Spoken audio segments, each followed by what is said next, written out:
8 vite më parë, rruga nacionale Burrel Klosi u nënshtrua një rihabilitimi të plot duke ndryshuar totalisht gjendjen e këtij aksi, i cili ishte kthyer në një makt për të gjithë drejtuesit e mjeteve.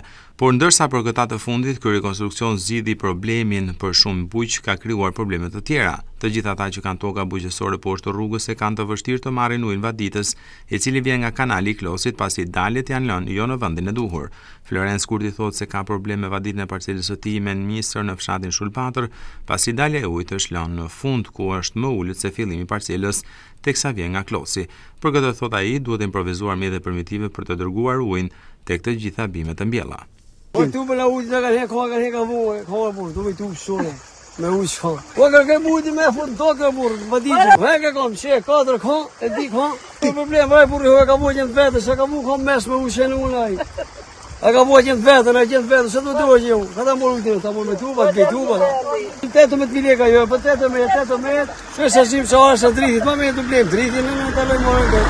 Ma mes ta gjej, ka më shumë na, ele që çetit me të tuba shkojnë. Ma sipër se të mes të asfaltit e në merë të na, e në unë këtë qeter, ka shko dhe ujti për të poshtë, ka shko ujti për të rama. Problem të ngjashëm e kanë edhe shumë bujq të tjerë në të gjithë luginën e Matit që kanë tokë bujqësore poshtë rrugës automobilistike.